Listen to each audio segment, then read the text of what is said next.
Allir þættir samstæðuverinnar eru á YouTube.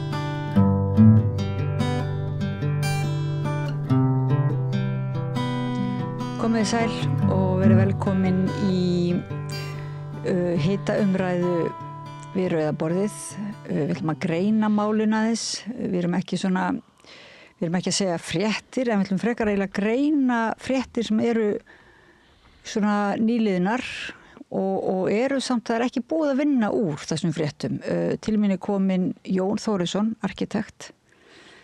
Takk fyrir að koma og svona fara í gegnum þetta mál sem dálítið snúið, sem eru svona núna ásakanir á hendur sérstökum saksóknara og sem langar til að biðja þig aðeins að ræða að því að þú varst nú sko aðstoðamaður Evu Joly þegar hún var að aðstoða sérstakan saksóknara rétt á undan, það ekki, áður en þessir atburðir hafa gerst. Jú, við vorum hérna frá 2009 til haustsins 2010, það var ykkur rúmt ár og rétt eftir hrun raunverulega ári. Já, bara sérstaklega saksóknari var rétt að byrja sín störf þegar að Eva Joly kom hingað til þess að veita ráðgjöf.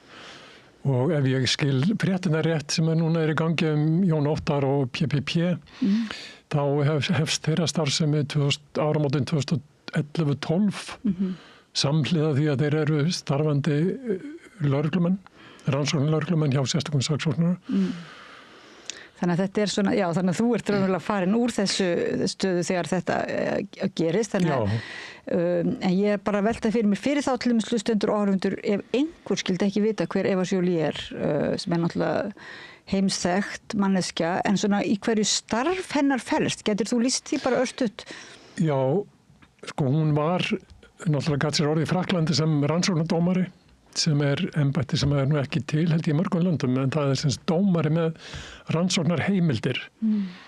Og hún semst rakti upp eitthvað stærsta spillingamál 20. aldarinnar í Frakklandi sem fjallaði Elf, franska olíufélagið, og hvernig þeir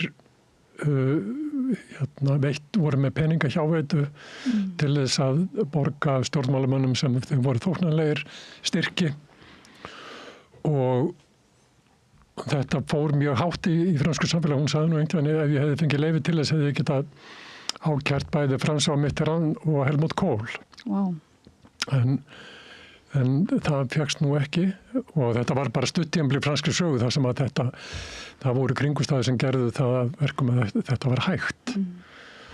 Og hún náttúrulega var í allan þann tíma sem þetta mál var í rannsókn var hún með lífverði og lifði við morðhótanir og allskyns ósóma byssuskot send í pósti. Það hefur verið gerð dálítið flott bíómynd það sem Isabelle Huppert leikur Eva Joly. Já, Eva var nú ekki hrifin af þeirri mynd. Hún sagði að sú mynd væri hefnd frönsku borgarastéttarinnar gegn sér vegna þess að hún sett þar fram sem mjög ósympatískur karakter. Já. Þannig að hún var nú ekki parhrifin, en hún næra rétta sinn hlut núna og það var að koma út í desember, held ég að verið kringum áramótin, kom út sjálfsæfisennar á frönsku. Það sem hún segir, sem hún reyndar ekki fyrsta bók, hún hefur skrifað aðra bók sem að Hún skrifaði skáldsögur, var það ekki líka? Hún hefur skrifað fleiri skáldsögur og bók sem kom út 2005-06 kannski, sem að eiginlega leiddi til þess að hún kom til Íslands og ég las það bók og fannst upplagt að fá þessa mannesku til að koma til Íslands þegar að lögreglustjórinn á Akranesi var að fara í að rannsaka stærstu efnahagsbrot Íslandssögunnar og ekki mikil reynsla í slíkum rannsóknum hér á landi. Þannig að það svona leiddi eitt á öðru, já. Þannig að hún kemur sko sem, bara raunverulega sem ráðgefandi í slíkri rannsókn. Já, þegar hún kom hérna, þá var sérstakur saksóknari með 2 menn í einhverju lókalinir í Borgartúni og ekkert til neins í rauninni til þess að byrja þessa vinnu sem að síðar fór af stað. Og það mun hún kannski sem eftir því að Eva lagði fram tillögu að því hvaða mannafla þyrfti og tæki og búnað þyrfti til þess að fara í þessar rannsókn og hún kom hérna alltaf hálsmánaðarlega og við skildum ekkert í að það gerðist ekki neitt.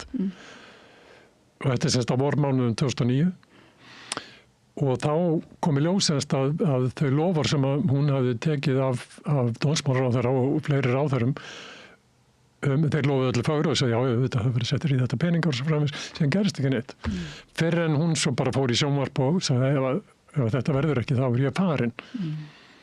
Og þá var náttúrulega mikil titringur í kerfinu hérna vegna sem menn ekki vanir því að neitt setjist fram svona kröfur. Það er svona mikil meðvirkni og meðferðileiki í gangi alltaf. En hún náttúrulega hafði engra hagsmanna að gæta hér. Hafði nóg að starfa erlendis þannig að þetta skipti hann engum máli hvort hún tæki þetta verkefni að sér eða ekki og hún vildi semst ekki gera það nema að það væri staðið við þau lofar sem hefði verið gefin og það var síðan gert. Var þetta ekki frægt viðtal í sko það var í Silveils, já, það er hægt held ég að sjá það á þetta er á YouTube sko. En og síðan þannig að þá berst liðsauki einhver, og síðan eru þessir liðsmenn sem að seinna koma til sögunar líklega sem að reynast vera svolítið kannski furðulegir. Ég var aðeins að veltaði fyrir mér sko þótt að þú sért þess að þú ert ekki inn á sviðinu þegar að þessir atburðir sem núna eru til umfjöllunar gerast og þá var ég eitthvað spöggri að biðja þig að svona lýsa fyrir mér hvaða atburðarás þér finnst vera að koma fram núna í fréttum eða svoleiðis og hvort að þú ert á með raunverulega einhvers konar annars konar skýringar samhengi svona. Sko já, ég held að ég sé að líta á þetta mál frá tveimur sjónarhólum. Líta á þetta sem hlut af henni stóra uppgjör í hruninu sem eins og við vitum það er alltaf verið að endurskrifa söguna, það er allir að skrifa ævisögur og og RÚV sýndi fræga heimildamynd á síðasta stórafmæli hrunsins sem að hefði átt að heita harmsaga litla bankamannsins, Lárusar Velding og þannig að það er verið að endurskrifa sögur hrunsins sem eiginlega harmsögu þessar einstaklingar sem voru dæmdir fyrir brotin en ekki brot sem verið framinn gegn okkur sem þjóð og okkar samfélagi og þeir eru allir þarna náttúrulega, ég meina Jón Ásgeir hefur skrifað bóku, Geir Haarde það játar enginn neitt á sig, það er allir í semst að endurrita söguna og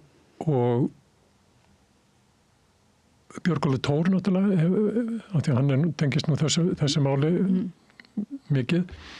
Hann náttúrulega hefur verið í þessu líka að endurskrifa sögu sína og leiðrétta það sem honum finnst að vera á sig gengið með alls konar hluti. Og svo hitt sko inn í þessu stóra hruni svo samherji og samherjamálið. Og Jón Óttar, hann segir núna í blöðum að saksóknari sé vanhæfur í að rannsaka sig af því að hann hafi rannsakað hann áður semst út af þessu PPP-máli og Milestone-gögnunum sem að þeir eru ásakaðir að hafa stólið og nýtt sér og það er alltaf ekki svona párnáld að halda því fram að rannsóknar yfirvöld getur bara rannsaka einn glæp hjá einum manni hann þá frýr það sem eftir eða hvað. En það svona hluta því að raunverulega verður einhvers konar viðsnúningur finnst manni, það er svona tilfinningin sem maður hefur og það er alltaf einhvern veginn búið að það er verið að skila skömmin en skömmin sko klínt aftur á. Já, þetta er náttúrulega sko ramma þannig inn að það er sérstakur saksóknari sem eða héraðssaksóknari sem sökudólkur. Hinir allir í einhvern veginn í góðri trú og eru að reka fyrirtæki sem að stunda starfsemi sem bönnuð samkvæmt lögum og hefur alltaf verið bönnuð. Jón Óttar heldur því fram í fjölmiðlum í dag að persónuverndarlöggjöf hafi verið svo miklu frjálslegri árunum eftir hrun. En það er bara ekki rétt, sko, það er bara samkvæmt hvað heitir það nú? rétt lögum refsingar, þetta nú með hvað það heitir í dag, frá 1940. Það náttúrulega bara talað fríðhelgi einkalífs og þessi bannað að njósnaðumenn síðan að koma breytingar síðar. Ég var að skoða lögin í morgun og það alveg svona kapli, bara breytingar skráðar, þar sem að kemur inn komin ákvæði sem að eiga við alls konar tækninýjungar sem orða síðan 1940. Ekki líka bara fyrir ekki núna nýverið, var ekki bara í fyrra sem var búin svona aðeins að lögreglan mætti sem sagt njósna að fylgjast með fólki sem að teldi ógna öryggi án sérstakra heimilda? Jú, þetta nú ekki alltaf fallegt sko. Það náttúrulega ríkið tegir arma sína eins langt á það getur og kannski oft of langt. Ég ætla ekki að berja það. En ég held að sko ein leikfléttan sem ætti að sjá í þessu að það er verið að rannsaka Jón Óttar fyrir myndbrot í starfi og nýta sér gögn sem að hann hafði ekki heimild til þess að nýta sér og hann sko fyrir gegn að í fjölmiðlum í dag, hver hafi getað lekið þessum gögnum. Það er bara einn maður sem hann nefnir ekki og það er hann sjálfur. Af því þetta gæti líka verið hans leikur til að dreifa athyglinni frá samherjamálinu. Það sem hann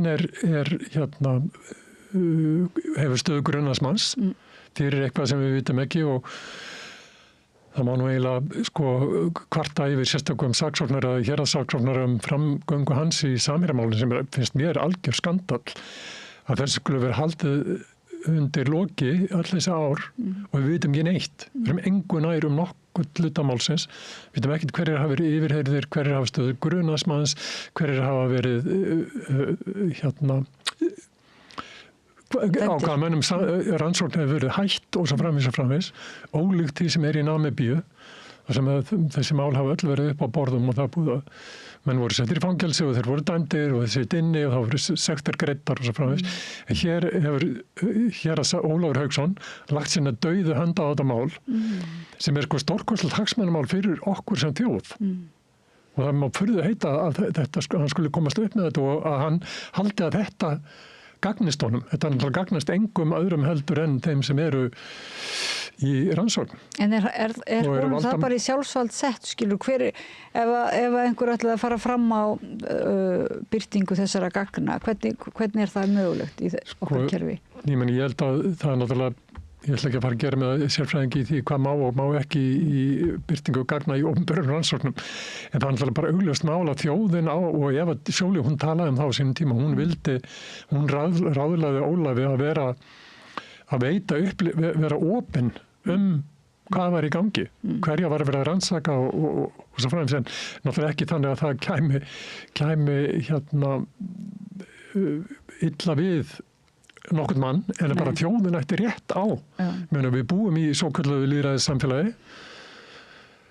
En er ekki svolítið merkilegt að sé þá engin raunverulega, ekkert kannski engir flokkar eða aðilar á þingi sem að fara fram á þessar upplýsingar eða er það ekki þingsins eða erum við komin út í flóki kannski stjórnkerfis? Já, ég veit ekki alveg, kannski ættum við ekki að fara á langt í þessu en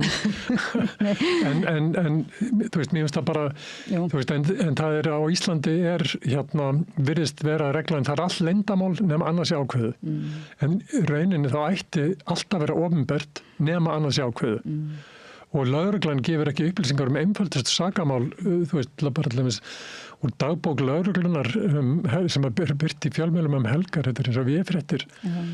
Það aldrei aldrei sagt frá neinu sem hönd á festir. En það náttúrulega, eins og það komið svolítið fram hérna við Rauðaborðið í umræðu fjölmiðla, að það kannski þarna sem að er stór munur, að einhvern tíma þegar rannsóknarblaðamennska var og kannski aðeins meiri en núna hefur kannski aldrei verið mjög mikil og náðu aldrei kannski sérstakri fótfestu á Íslandi en er raunverulega í umhverfi þar sem að rannsóknarblaðamennska er virk þá ætti þetta vera mál blaðamann er það ekki raunverulega að bara sækjast eftir þessum upplýsingum og ýta á birtingu þeirra. Ég meina það er hlutverk, það var einhvern hlutverk þeirra að halda okkur upplýstum gangverk samfélagsins og hvað væri að gerast.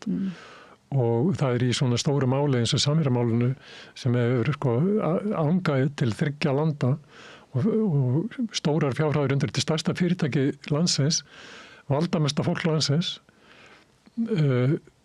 að það skulle engar fréttir berast af því hverjar niðurstöður eða að hverju saksóknari hefur komist í málinu.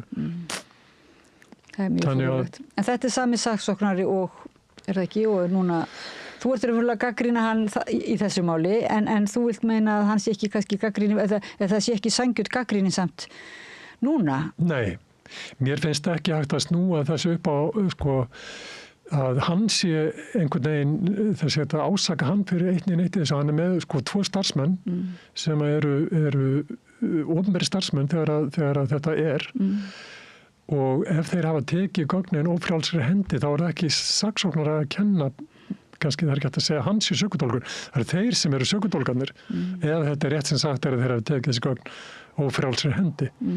En svo finnst mér nú orka tvímælis að sérstakur saksóknari hafi gert samning við þessa menn á meðan þeir voru að vinna fyrir embættið að rannsaka og jável sama mál og þeir eru að vinna hjá honum að rannsaka sem einkafyrirtæki. En þá held ég að það var nú ekki verið að gera hluti eins og þeir eru sakaðir að hafa gert síðar á vegum Björgóls að elta menn uppi og stunda persónunjósnir og leynilegar myndbandsupptökur og svo framvegis. Ég held að á þessum tíma hafi þetta snúist einhverju svona eins og bókhaldsgögn sem að þurfti að greina og eitthvað slíkt. Þetta var ekki snúist persónunjósnir svona, þú veist, í anda sjónvarpsþáttaspæjara sem við þekkjum úr þáttaröðunum. En hvað verður núna í framhaldinu til dæmis? Það ekki svolítið dæmigert á Íslandi að þetta bara verði þessar ásakanir og það viðtal við Jón Óttar og það svona smá umfjöllunarmáli náttúrulega. Já. En hvað fá við síðan eitthvað að vita og verður einhver eins og rannsókn á þessu, getur maður treyst því svona? Nei, mér sýnist blaðamenn ekki standa sinni sérstaklega vel hafa ekki gert í mörg ár og muni sjálfstældur ekki gera þessu máli þó ég útilokki nú ekki neitt. En mér finnst allt og oft okkur þvælt fram og aftur blindgötuna, þannig að það veit enginn hvort hann að koma eða fara og það einhvern veginn allir orðnir segir eða enginn segur og svo þetta sérstaka íslenska vanhæfi einhvern veginn sem er smurt yfir allt og endanum breytist ekki neitt. Já. En þessi eins og þú talaður þetta svona keppni söguna, það að segja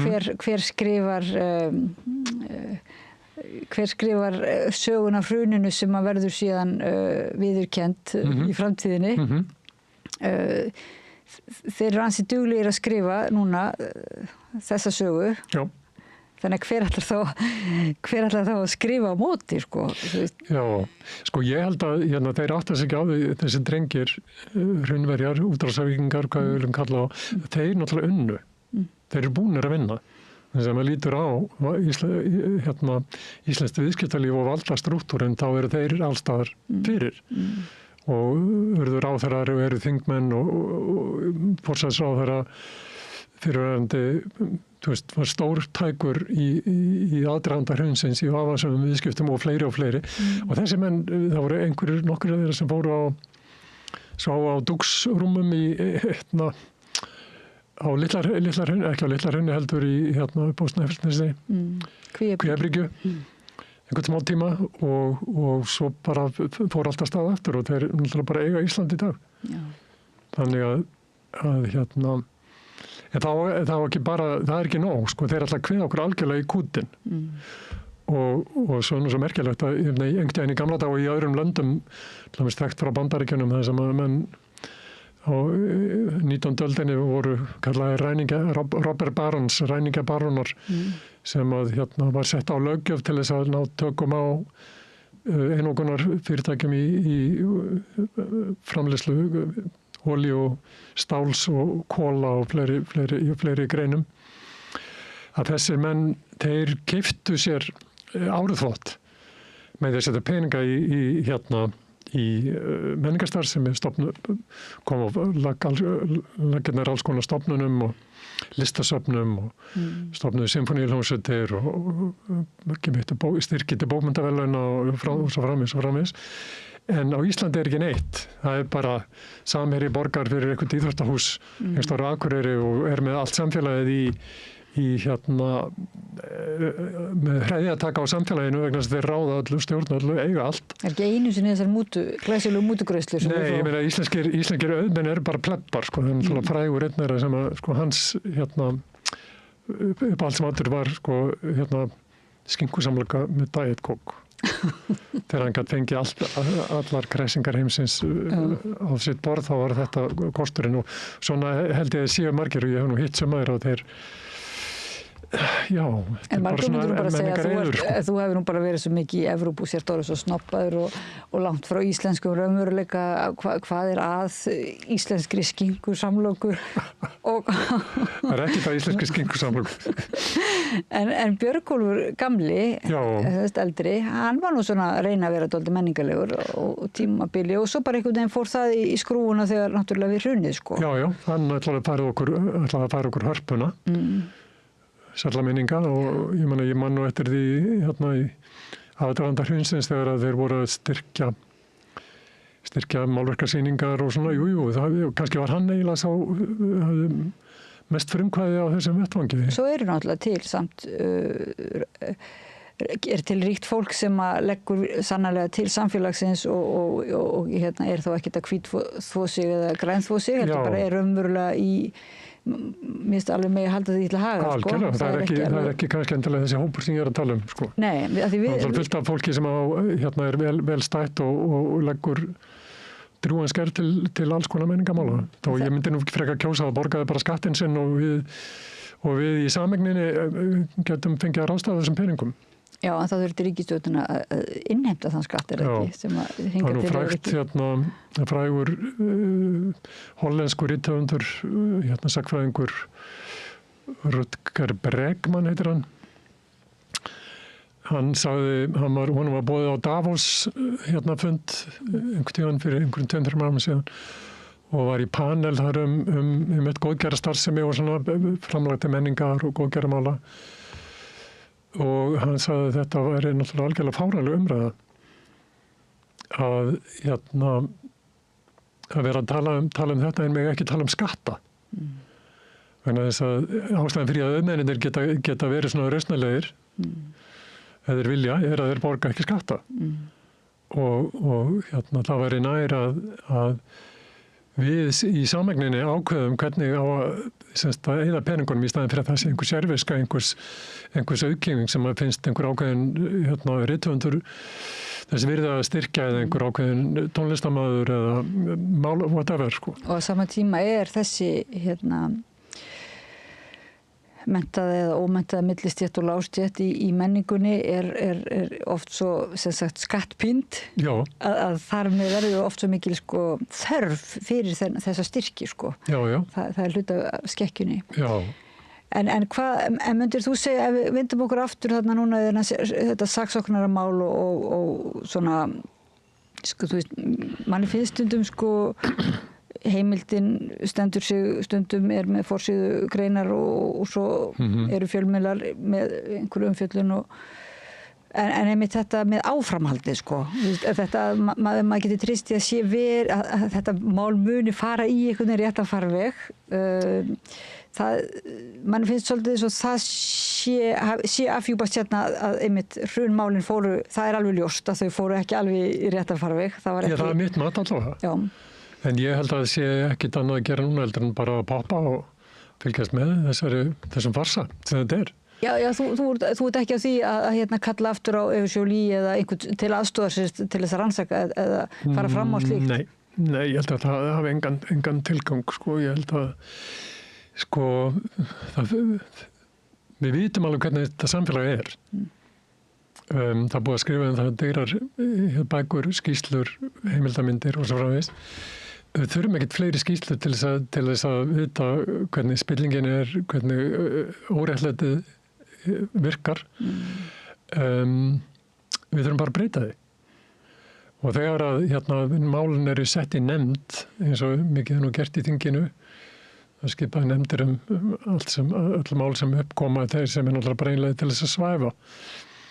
En við náttúrulega erum að upplifa stórkostlega tíma núna vegna þess að það komið nýtt ensím í grautinn sem Donald Trump, sem að hraða hnignun þessar samfélags sem við búum við og þessar heimskipina sem við búum við síðan bara í seinni heimsstyrjöldinni, fjármálakerfið sem ameríska öldin sem nú að verða meira en öld. Hvað var sagt í gamla dag? Næsti hálftími verið 3 korter. Það var brandari frá dansgólfi, það var seldur aðgangur að dansgólfinu upp á Álafossi og kostaði 5 en svo voru tilboð og þá kannski keyptir 5 og máttur verið 3 korter í staðan fyrir hálftíma. Birgir Andersson gerði síðan listaverk úr þessu sem nú ekki málur hvernig stendur. Næsti hálftími verið 3 korter. Og ameríska öldin, hún náttúrulega bara nýga, hvað maður segir maður, hún að endalokum komin. Hreinja, já. Og ég meina það allur ófriður í heiminum frá lokum seinni heimsstyrjaldar undan rifjum Bandaríkjamanna runnin. Og nú láta menn eins og þetta séu einhverju ægilegu ótíðindi að þessi hlutur sé að breytast. Kann að virka illa að sjá hluti hrynja og maður veit ekki alveg hvað hinum megin við sjóndeildarhringinn, hvað kemur. En ég veit ekki, það náttúrulega möguleika að það geti orðið enda verra en það sem við höfum, en ég held að það sé ekki mikið að lappa upp á í þessu kerfi sem við erum í. En treystirðu því þá, eins og þú segir að þú ætlar bara að poppa á fá þér skinku samloku kannski, fá þér eitthvað annað, en þú ætlar að, treystirðu því þá að þetta afhjúpist, skilur, ég meina, afhjúpist að sjálfu sér og heldur á endanum að sannleikurinn muni birtast okkur? Ég held að já. Ég held að það er náttúrulega það sem hefur verið að gerast síðan, bara undanfarin mörg ár. Það alls konar skítur, ég meina, það lítur bara á kaþólsku kirkjuna, eða þjóðkirkjuna, vistheimilin á Íslandi, það að koma upp alls konar skítur sem að valdastjórnin hefur haldið undir loki í áratugi og árhundruð jafnvel, sem bara núna vellur upp úr öllum rifum og stjórnlaust sem betur fer. Og ég held að þetta sé náttúrulega bara fyrsta skref, fyrst þurfa að afbyggja þetta kerfi sem við búum við til að geta búið til eitthvað nýtt. En ég segi bara ef þú hittir einhvern sem að segist vita hvað það verður, þá bara hlaupi í einu áttina. Því að það náttúrulega unga kynslóðin sem að þarf að finna út úr því. Jú, en þetta vellur upp, gamla syndir og gamlar lygasögur afhjúpast. En eins og þú segir samt að þá á sama tíma í gangi stríð sannleikann, það að segja að það eru náttúrulega PR-fulltrúarnir og sögurittararnir eru kannski fljótir í þar sem við erum dálítið veik fyrir með okkar svona fátæklegu fjölmiðlaflóru og sterku samfélagsmiðla sem á einhvern hátt eru stýrt, og þá kannski erum við dálítið veik fyrir því fyrir áróðri, Já, en ef ekki bara láta hraunverja þetta leikrit og bara snúa okkur að einhverju sem skiptir meira máli. Þú veist, hvort að það Robert Westman eða Björgólfur Thor sem að vinna þann slag sem þeir eru í, eða þú veist, þetta skiptir í stóru myndinni skiptir þetta engu máli. Þetta eru bara brauð og leikar, það eru önnur mál sem við þurfum að tala eins og harðránið á auðlindunum og heilbrigðiskerfið og hvernig samfélag við ætlum að vera í framtíðinni. Það engar lausnir á því, en fyrsta skrefið að átta sig á því að við þurfum að gera breytingar. Og ég líti á þetta bara svona eins og slúðursögu skandalar, mér alveg sama þó þeir vinni hrunið, þeir eiga ekki, þú getur keypt allt fyrir peninga nema virðingu annarra. Og þeir hafa ekki einu sinni vita á, eins og vorum að tala áðan, með gamla auðmennina sem að keyptu virðingu samfélagsins með því að leggja peninga til góðra málefna og láta byggja hús, söfn með nafninu sínu á gaflinum. Þeir hafa ekki vita á því og kannski bara vilja bara eiga þetta allt og ráða öllu. Og finnst það nóg. En ég held að, þú veist, samfélagið ekki endilega sátt við það. Og ég held að þú hittir fólk norður í landi sem að býr í skugga samherja, þá munu margir í trúnaði vilja segja sögur af hvernig það er. En þú ekki að gera það vegna þess að þeir eiga lífbröð sett undir velvild þessa fyrirtæki sem á allt orðið. Og þú hefur orðið varð við það, er það ekki, þegar þú varst að starfa með Evusjólí þá að fólk sko hikaði mjög við að segja sína sögu. Já. Og allir hræddir við hræddir við yfirvaldið.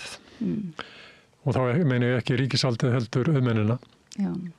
Og það er nú eitt sko, þó það kannski þurfi ekki fleiri skýrslur, en þá er kannski, ef einhverju vil skemmta sér við að rifja upp gamla tíma, þá mætti náttúrulega, þá væri áhugavert ef einhverju rifjaði upp viðskiptasögu Björgólfs Thors Björgólfssonar, sem byrjaði í Rússlandi, sem þá hét Pétursborg. Hét Leningrad segir, núna Pétursborg. Og þá var, nú kannski rifja upp að þá var sá embættismaður sem að sá samskipti við erlenda fjárfesta hét og heitir Vladimir Putin. Og á þessum árum sem að Bravo, bjórverksmiðjan, náði markas yfiráðum á þessu svæði, þá gekk samkeppnisaðilum ekki eins vel eins og frægt orðið að þekki allir þessi sögur af eitt datt út glugga og annar hjá öðrum kviknaði í og ég man ekki hvað gerist hjá þeim þriðja og eftir satt Bravo með ráðandi hlut á markaði bjórframleiðslu og framleiðslu svona áfengra drykkja með, þú veist, það var þetta kaupa Bacardi í litlum flösku með ávaxtablöndu í. Það var eiginlega, ég man ekki hvað þetta er kallað á neinu tungumáli. Það var aðal hittið hjá þeim. Það var ekki bjórinn, heldur. Þeir kynntu þetta fyrir rússneskum ungmennum. Svona ready-made kokteila. Já. Spennandi. En það væri gaman ef einhver nefndi að rifja þetta upp, vegna þess að mér var sagt einhvern að þetta hefði fyrir deilurnar hvernig þeir eignuðust bjórverksmiðjuna og er sagt að hafi stólið af viðskiptafélagi sínum, Ingimarsinni, að það hafi farið fyrir dóm í Rússlandi og þeir tapað. En á þenn tíma var ríkisvaldi í Rússlandi ekki mjög sterkt. Þetta eru strax eftir fall Sovétríkjanna og það voru bara vanlega mál sem að gildu.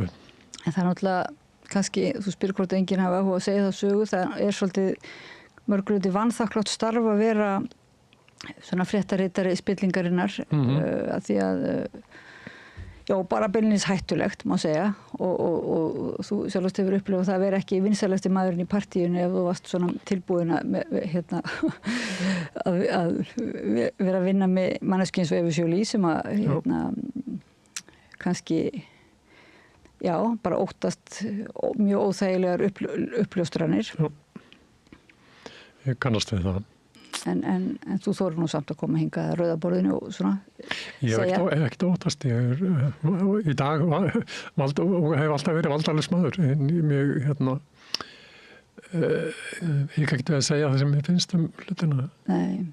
En við kynntumst þegar við vorum að rannsaka þetta svokallaða magmamál.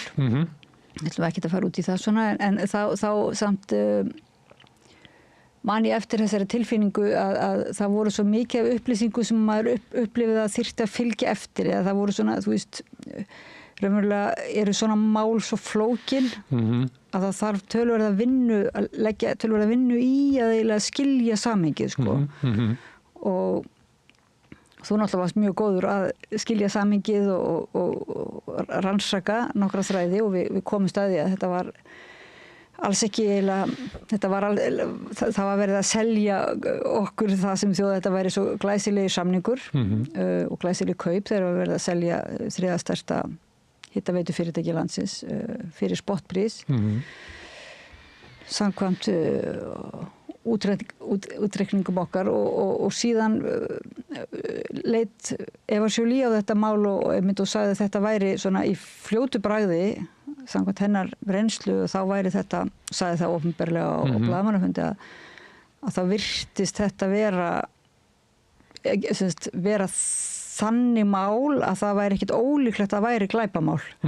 Að væru einhver glæpamál í því, sko. En til þess að afhjúpa það eða svoleiðis, þá hefði þurft gríðarlega mikla vinnu sem að síðan hvorki ég þú lögðum í eða það og kannski það á endanum það að fólk eiginlega bara þreytist og og kannski leiðir það ekki til neins vegna þess að þegar að brotavilji stjórnvalda jafn einlægur og hann var í Magma-málinu þá eiginlega engar upplýsingar sko, sem þú leggur á borð og við gerðum það sannarlega, við sýndum fram á þetta var sýndargjörningur sem var bara, þú veist, þetta var bara pólitísk ákvörðun, það bara átt að gera þetta alveg bursi frá og maður getur velt fyrir sér hvers vegna qui bono, þú veist, hver græðir annar en sá sem að fekk fyrirtækið á silfurfati. Hvað fengur stjórnmálamennir? Ég meina Stengurumur Sigfússon var fjármálaráðherra ef maður rétt og Jóhanna Sigurðardóttir var forsætisráðherra og ég man það eftir ég var í ritdeilum við skrifuðumst á í Fréttablaðinu ég og Stengrimur út af upplýsingalögum. Ég var að biðja upplýsingar þetta mál sem hann mátti og gat af henni en hann bara vildi það ekki. Vegna þess að hann vildi bara að þetta mál færi í gegn með sem minnstum minnstri opinberri umfjöllun. Þetta átti bara að renna í gegn á þess að nokkur talaði það. En fyrir mér, sko, ég líti, Magma-máli var fyrir mér eitt af mörgum málum sem ég hef svona fylgst með haft einhverja aðkoma að sem að sér að það skiptir ekki máli þó að maður hafi rétt fyrir sér. Til dæmis í Magma-málunum við höfum rétt fyrir okkur. Það var verið að gefa þetta fyrirtæki og nota þetta enn einu sem dæmi svona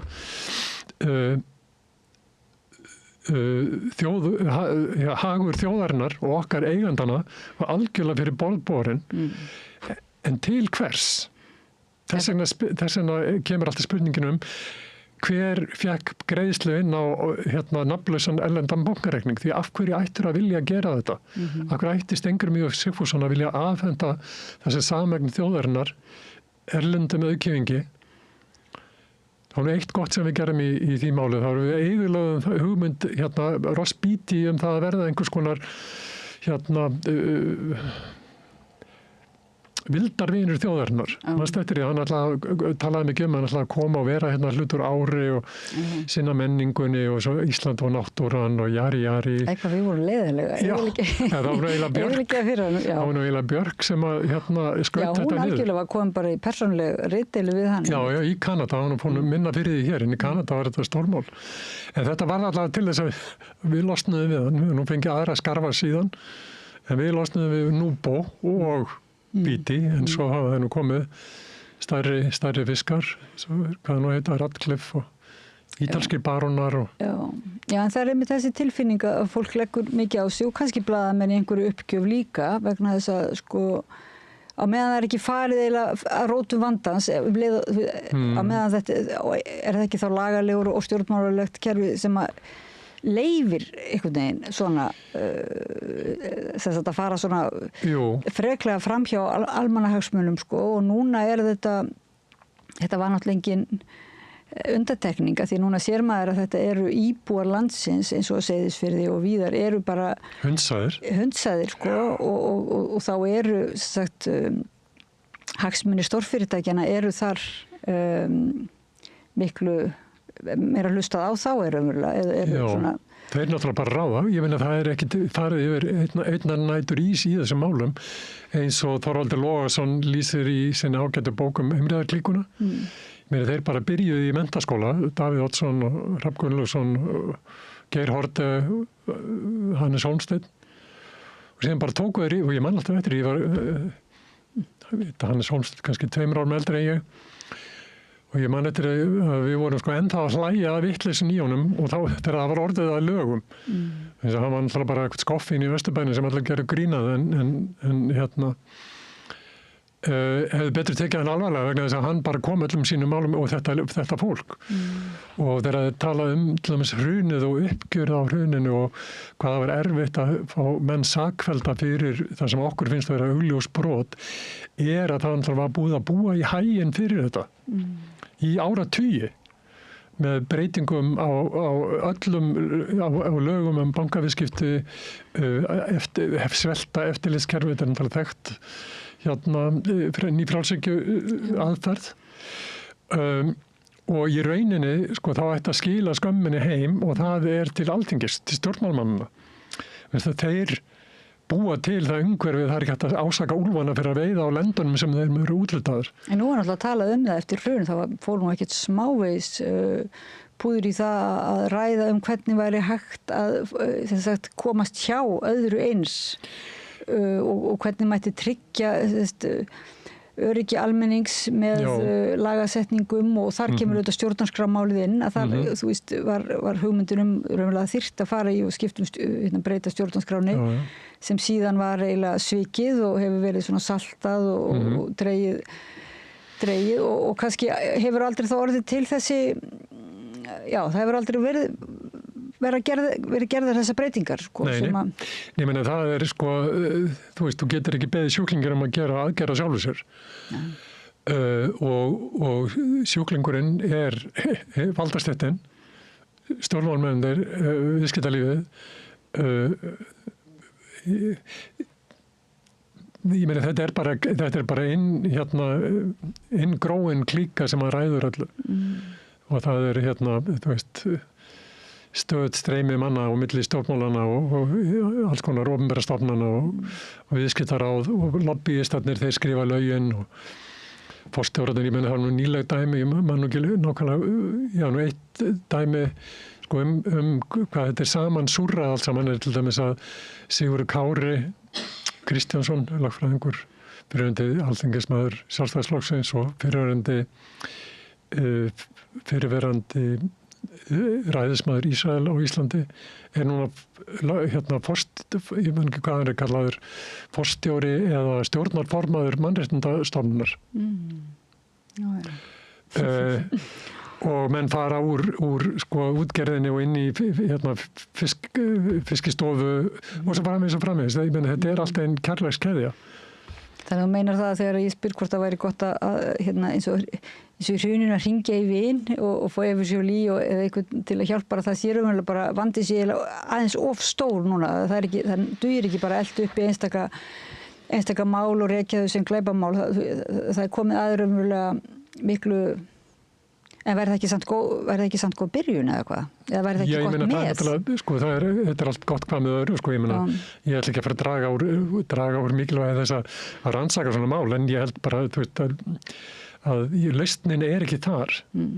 Og við það er kannski erfitt að sjá það í okkar litla umhverfi, en maður horfir á stóru myndina sem er að gerast í Bandaríkjunum og í Evrópu. Ég meina það er verið að leysa upp heimsmynd sem er búin að vera í ákveðnu frosti og undir ofurvaldi stofnana eins og Alþjóðagjaldeyrissjóðsins, World Bank og hvað nú heita þessar stofnanir sem öllum er stjórnað af Bandaríkjunum sem nú kallað ameríska öldin 20. öldin og enn í gangi og þetta er að líðast í sundur og ég meina hrunið 2008 það var það ekki í raunverulegt hrun vegna þess að það var öllum bjargað öllum, ekki almenningi ekki almenningi en ég meina viðskiptaheiminum var bjargað og það sem að gerðist var að bankarnir voru settir undir harðari eftirlit en stór hluti fjármálagjörninga flutti bara annað flutti í einhverja sjóði sem þú veist sem að voru ekki undir jafnmiklu eftirliti og ég man ekki, ég held að nú þú ekki að fara með tölunar en ég held að sé þannig núna að heildar skuldir þessara sjóða svona private equity funds sem man kann ekki greina hvað það heitir á íslensku Jöfnunarsjóður þetta eru fjárfestingarsjóðir sem eru undir minna eftirliti heldur en bankar en það far streyma miklu peningar gegn þessi sjóðir í Bandaríkjunum 25% af öllu atvinnulífinu og skuldir þeirra eru 3 sinnum meiri heldur en skuldir bankara voru þegar allt rundi 2008. Og þessar skuldir er búið að skera í ræmur og flétta á ný lán, ný pródúkt sem eru selda markað og lífeyrissjóðirnir eiga mikið Bandaríkjunum og víða. Þannig ég held að, þú veist, ég bara vona að þetta fær allt yfir landskotans, það þarf að gera það. Já, en það er vonandi bara við... Ég taka kannski svona óvarlega til orða, en þú veist, þetta kerfið... En kerfið sjálft, sko. Kerfið sjálft, það þarf að breytast frá grunni. Já. Og kerfið mun ekki breyta sér sjálft. Nei. Það þarf að koma utan að komandi hjálp. Eða kraftar til þess að gera það og ég meina hverjir eru til þess aðrir heldur en unga fólkið okkar. Hætta að tala um vókið og fara að tala um skatta og mannréttindi almenn. Já. Lífskjör og... En sko vókið er nú bara líka hluti af því ekki, sko. Er einhver annarkvort eða í því heldur, sko? Nei, en það, sko... Já, nú er það svolítið löngu umræða kannski. Já, en það sem ég vekta á móti vókinu, það eina sem ég hef ágjör af það er að vóki tekur svo mikið pláss að það er ekki tími til þess að ræða neitt annað. Þú veist, unga fólki sem býr við algjört atvinnu óöryggi, getur ekki, þú veist, bara í gig hagkerfinu, bara, þetta er bara daglaunamenn sem getur ekki keypt sér húsnæði, hafa ekkert öryggi, enga lífeyrissjóði, en hafa mestar ágjör af hvaða persónufornafnir notuður. Mér finnst það svolítið skjóta skökku við. Það hefur ekki að taka, stéttabaratan er baratan sem þarf að taka. Ekki, svo kemur þetta, þú veist, með og til hlýðar en þetta getur aldrei verið aðalmálið.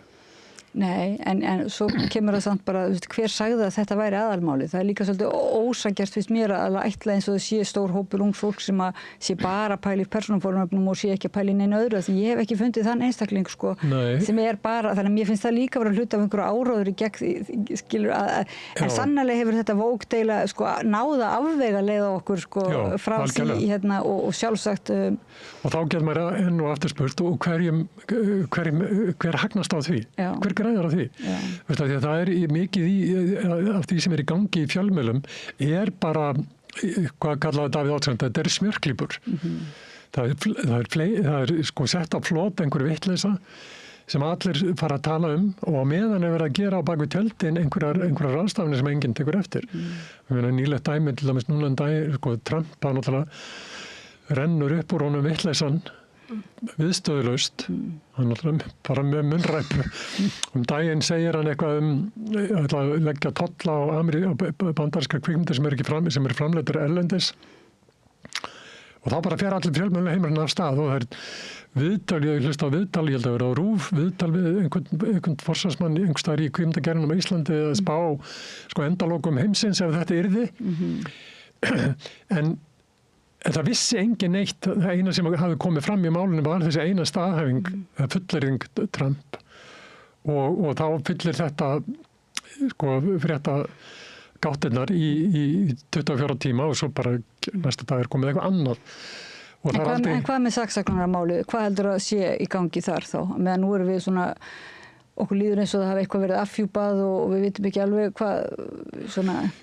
Já, ég meina það sem er náttúrulega merkilegast í þessu finnst mér, það er að einkafyrirtæki hafa verið að stunda persónunjósnir með földum myndavélum og upptökum og það er ekkert að bera það saman við það sem að ríkisvaldi gerir á þessu sviði.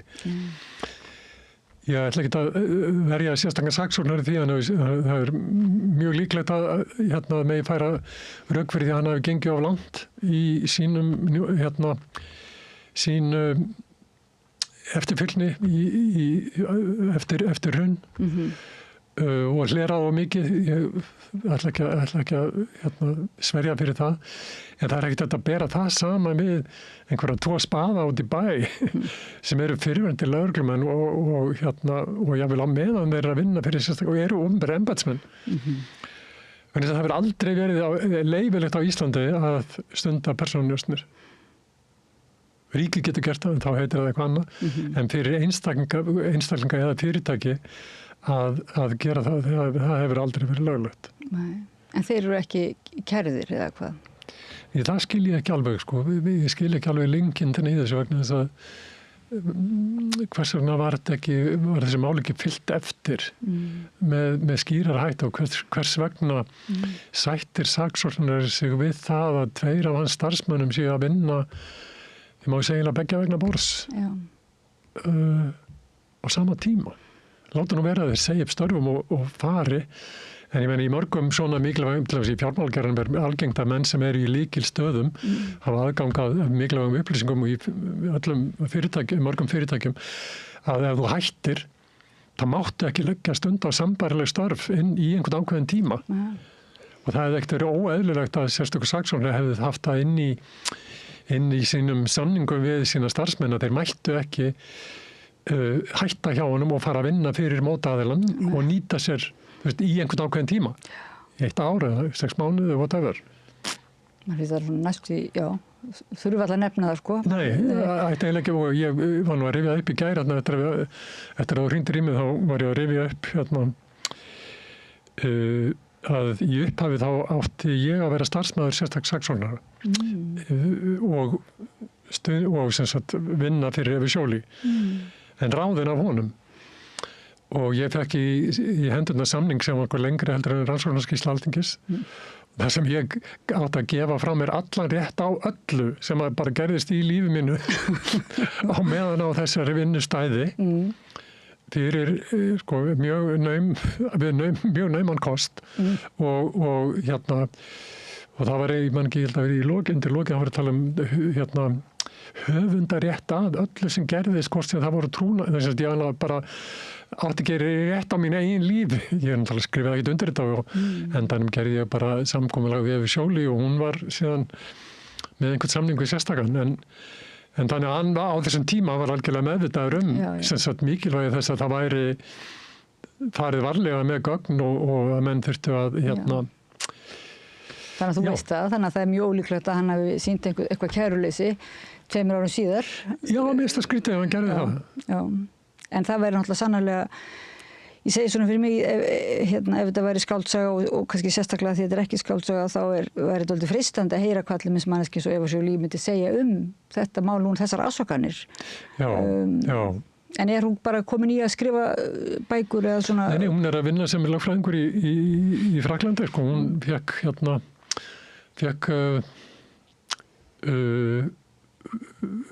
lagmannsleyfi sitt aftur og vinnur á dóttirinn er lögfræðingur í París með stóra stofu þar sem er með svona, eins og hún sagði, ég er í skotinu hjá dóttur minni og er að reka einhver mál. Ég kann nú ekki segja frá því nákvæmlega, ég hef ekkert verið að vinna með henni síðan upphafi samherjamálsins þegar Jóhannes Stefánsson kom og hitt okkur í París og já, það var nú ég læsis. Ég held að það hafi verið á eftir, var það ekki eftir dóminn í Landsbankamálinu, ég var seinna. Ég var einhvern margar vikur í París þegar Landsbankinn í Luxemburg var fyrir dómi og þetta var fasteignalána svindlinu sem þeir voru dregnir fyrir dóm fyrir og meðal annars Björgólfur Guðmundsson var mættur í dómsal en það er kannski það er kannski efni annað spjall. Já, þetta er nú alveg mjög mikið greinlega spennandi, þetta er alveg sería. Já, það verður kannski að maður að skrifa einhvern eina hliðin á sögu hrunsins. Já, ég skora nú eiginlega á þig, sko. Talandi þetta sögustríð að skrifa þína hlið og kannski fá þér lífvörð þá. Já, ég held að ég sitti nú ekki á þannig upplýsingum að ég þurfi lífvörð. Nei. Nei, eins og þú segir, það liggja alveg örgulega ljóst fyrir, en það er bara spurning hvað er gert með þær. Já, ég meina það er náttúrulega fullt af opinberum gögnum sem aldrei hafa verið skoðuð almennilega. Og já, ég meina, ég veit ekki alveg hvernig réttlætið er, réttlætinu verður borgið í þessu. Ég held að einhverjum tíma þá sé bara best að fara í sko, við náttúrulega getum alveg okkur hvaða slagi við tökum. Og við getum látið, sko, hraunverðina slást í sinni litlu grifju og það er alltaf sjá allir, ég meina alltaf þáttur sjónvarpsins á afmæli hrunsins þar sem að Lárus Velding var aðal sögupersonan og eins og ég sagði þetta og það heita harmsaga Lárusar Velding bankamanns sem var sagan hrunið en hann var aðal fórnarlambið, ekki þjóðin, ekki réttlætið og það sér náttúrulega þjóðin hvers konar vitleysa þetta er. Alveg eins og það sjá allir hvað þetta er allt saman ómerkilegt þetta er lífið, hvernig samherji ópererar í þessu samfélögum sem þeir eiga, hverfélag skaffurðinga og fleiri. Sem betur fyrir þá allir eins og sá íslenskur almenningur svolítið í gegnum þessa herferð stórútgerðarinnar er það ekki eftir að veiði? Jú, mér skilst það séu bara skoðanakannanir sem ég var svo sjokkeraður, sko, ég hugsaði mér að kæra þetta til fjölmiðlanefndar eins og nefndi ég ekki ég hugsaði mér, nei, þetta bara dæmir sér sjálft og það er reist rétt, þessar auglýsingar það þarf ekkert að fara en sko ég svolítið ég hugsa stundu, sko, ok, þeir segja að sé réttlæti í samfélaginu, sko, láta hann reyna á það er fjölmiðlanefnd, það er bannað að vera með áróður í auglýsingum, það er bannað að ljúga í auglýsingum. Ok, við skulum láta reyna á það. Sendum fjölmiðlanefnd kæru. En svo nefndi ég ekki. Þetta er mikil vinna. Þetta er mikil vinna. Já. Og ég er ekki á launum hjá neinum, sko. Ég meina og við þekkjum þetta bæði að skrifa til dæmis kæru til ábendingu þess að þetta til umboðsmanns Alþingis er gríðarlega vinna að safna gögnum og gera þetta. Og jafnvel eins og, jafnvel þó maður hafi rétt fyrir sér þá er maður feldur á einhverjum tæknilegum smámunum. En maður kannski hugsa með sér að það sé jafnvel mikilvægt einhvern mann fyrir framtíðina allavega að það hafi verið borist einhver ábendingar og einhver hafi spurt spurninga en það er að segja, það er alveg rétt hver ætlar að fórna en við kannski getum treyst þér núna eins og þú ert að segja, það þarf kannski að minna á það er þetta sögustríð þannig að þessi svona ef að samúð okkar á að fara með þeim sem voru fórnarlamb saksóknar þá þurfum við svona aðeins að bara staldra við sko, að vera meðvituð að hér að við vitum nokkuð málið og við getum vel ekkert vitað og getum ekkert fullyrt en kannski bara við séum meðvituð þetta eins og þú ert að segja að það er verið að Það er ekki allt sem sýnist. Ekki allt sem sýnist. Jón Þórisson, arkitekt og ég verð nú titlaði fyrirverandi aðstofamaður yfirsjóli og kæra þakki fyrir að koma og ræða sögustríð og spillingu og bara Ísland. Takk fyrir mig. Og hlustendum og áhorfendum þakka ég fyrir að vera með okkur niður í þessari djúpu laug og Laufey Líndal Ólafsdóttur þakka ég fyrir að varpa samræðinu yfir til ykkar. Ég heiti Oddný Eir og förum í frímínútur og höldum svo áfram að pæla í málunum við Rauða borðið. Með því að ganga í leigjendasamtökin styður þú baráttu leigjenda. Leigjendasamtökin eru fyrir öll þau sem vilja vinna að réttlæti og öryggi á húsnæðismarkaði. Leigjendasamtökin.is